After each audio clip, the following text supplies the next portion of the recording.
آج ہم ایک ایسی کہانی پر بات کرنے والے ہیں جو سائنس، یقین اور ایک ماں کی اپنے بیٹے کو ٹھیک کرنے کی جستجو کے درمیان گھومتی ہے۔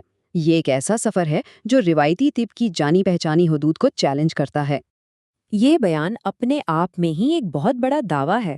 ایک ایسی دوا سے علاج جو سائنس کے مطابق خالی ہے، یہ کیسے ممکن ہو سکتا ہے؟ اور سب سے دلچسپ بات یہ ہے کہ یہ الفاظ کسی حکیم یا متبادل علاج کے گرو کی نہیں، بلکہ ناسا کی ایک کمپیوٹر سائنسدان کے ہیں جس نے اسٹینفورڈ یونیورسٹی سے پی ایچ ڈی کر رکھی ہو۔ تو آئیے اس کہانی کو شروع سے دیکھتے ہیں۔ سال تھا 1994 اور ناسا کی ایک محقق ایمی لینس کی، جن کی زندگی منطق اور ڈیٹا کے گرد گھومتی تھی، ایک ایسے ذاتی بحران سے دوچار ہوئیں جس نے سب کچھ بدل دیا۔ دیکھیں، ایمی لینسکی کوئی عام خاتون نہیں تھیں، وہ ایک انتہائی پڑھی لکھی کمپیوٹر سائنسدان تھیں، ناسا میں کام کرتی تھیں، اور جب بات صحت کی ہو تو وہ جدید میڈیکل سائنس پر پورا بھروسہ کرتی تھیں۔ پھر ان کی دنیا جیسے الٹ ہی گئی۔ ان کے چھوٹے بیٹے میکس میں آٹزم کی تشخیص ہوئی۔ یہ ایک ایسی کیفیت تھی جس کا روایتی میڈیکل کی کتابوں میں کوئی علاج درج نہیں تھا۔ ایمی کہتی ہیں کہ یہ ان کا بدترین خواب تھا جو سچ ہو گیا۔ ظاہر ہے کسی بھی والدین کی طرح وہ اور ان کے شوہر اپنے بیٹے کے لیے کچھ بھی کرنے کو تیار تھے۔ جب روایتی طب نے جواب دے دیا تو انہوں نے دوسری راہیں تلاش کرنا شروع کیں، اور اسی تلاش میں انہیں ایک ایسی چیز ملی جس کی انہیں بالکل بھی امید نہیں تھی۔ 18ویں صدی کا ایک بھولا بسرا طبی نظام۔ یہ سب شروع ہوا ایک میگزین کے آرٹیکل سے۔ جی ہاں، صرف ایک مضمون نے انہیں ہومیوپیتھی کی طرف متوجہ کیا، اور وہ فوراً ایک مقامی ہومیوپیتھک ڈاکٹر کے پاس پہنچ گئیں۔ وہاں انہیں ہومیوپیتھی کے سب سے بنیادی اصول کے بارے میں پتہ چلا، جسے قانون مماثلت کہتے ہیں، یعنی لوہا لوہے کو کاٹتا ہے والی بات۔ اس کو سمجھنے کے لیے پیاز کی مثال بہت اچھی ہے۔ دیکھیں، جب ہم پیاز کاٹتے ہیں تو آنکھوں سے پانی آتا ہے، ناک بہتی ہے۔ ہومیوپیتھی کے مطابق اگر کسی کو نزلہ زکام میں بالکل یہی علامات ہوں تو پیاز سے بنی ایک انتہائی ہلکی دوا اس کا علاج کر سکتی ہے نا دلچسپ؟ یہاں یہ سمجھنا بہت ضروری ہے کہ ہومیوپیتھی جڑی بوٹیوں سے علاج یا نیچروپیتھی جیسی چیزوں سے بالکل مختلف ہے۔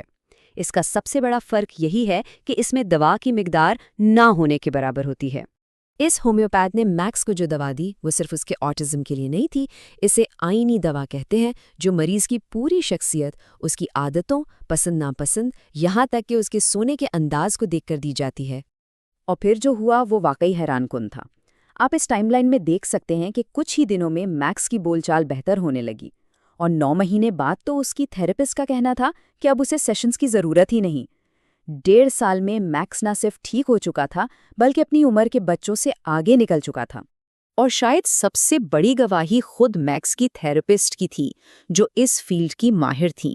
ان کا کہنا تھا کہ انہوں نے آٹزم کے شکار بچوں کو بہتر ہوتے تو دیکھا ہے، لیکن کسی بچے کو اس طرح بیماری سے مکمل نجات پاتے ہوئے کبھی نہیں دیکھا۔ اس ایک تجربے نے ایمی لینسکی کی پوری زندگی بدل کر رکھ دی، ان کا کیریئر، ان کی سوچ، سب کچھ۔ یہاں سے ایمی کی زندگی نے ایک نئی تبدیلی آئی۔ ناسا میں ان کا کام جو کبھی بہت اہم تھا، اب انہیں بے معنی لگنے لگا۔ انہوں نے اپنی 2 دہائیوں پر محیط جاب چھوڑ دی اور فیصلہ کیا کہ وہ اپنی زندگی ہومیوپیتھی کو سمجھنے اور اس کے بارے میں لوگوں کو بتانے کے لیے وقف کر دیں گی، اور اسی مقصد کے لیے انہوں نے اپنی مشہور کتاب امپاسبل کیور لکھی۔ لیکن میکس کی کہانی جتنی متاثر کن ہے اتنی ہی متنازع بھی ہے، کیونکہ یہ ایک بہت بڑی سائنسی بحث کا حصہ ہے۔ تو سوال یہ پیدا ہوتا ہے کہ میکس کے ساتھ آخر ہوا کیا تھا؟ کیا یہ واقعی ایک طبی معجزہ تھا یا پھر صرف ایک بہت طاقتور پلاسیبو ایفیکٹ؟ دیکھیں، سائنسدانوں کا سب سے بڑا اعتراض یہ ہے کہ ہومیوپیتھک دوائیں اتنی زیادہ پتلی کی جاتی ہیں کہ آخر میں اصلی مادے کا ایک مالیکیول بھی باقی نہیں بچتا، تو پھر وہ اثر کیسے کر سکتی ہیں؟ اور ناقدین اس معاملے میں بالکل واضح ہیں، جیسا کہ رابرٹ بیرٹس کہتے ہیں کہ یہ سراسر عطائیت ہے، یعنی فراڈ ہے۔ ان کے مطابق اگر کوئی فائدہ نظر آتا بھی ہے تو وہ صرف مریض کے یقین کی وجہ سے ہوتا ہے، دوا کی وجہ سے نہیں۔ لیکن بات اتنی سیدھی بھی نہیں ہے۔ اگر ہم سائنسی تحقیق کو دیکھیں تو تصویر تھوڑی پیچیدہ نظر آتی ہے۔ کچھ بہت ہی معتبر پلیسیبو کنٹرولڈ سٹڈیز ایسی بھی ہیں جن میں ہومیوپیتھی کو پلیسیبو سے زیادہ مؤثر پایا گیا ہے، جیسے کہ جرمنی میں ہونے والی سٹڈیز یا یونیورسٹی آف واشنگٹن کی ریسرچ۔ تو آخر میں ہم ایک ایسی جگہ کھڑے ہیں جہاں ایک طرف تو ذاتی تجربات کی ناقابل یقین کہانیاں ہیں اور دوسری طرف سائنس کے بنیادی اصول ہیں جو اس کی اجازت نہیں دیتے۔ یہ ایک ایسا تصادم ہے جس کا کوئی آسان جواب نہیں۔ ایمی لینسکی اور ان کی بیٹی کی کہانی ہمیں کوئی حتمی جواب تو نہیں دیتی، لیکن یہ ہمیں سوچنے پر مجبور ضرور کرتی ہے۔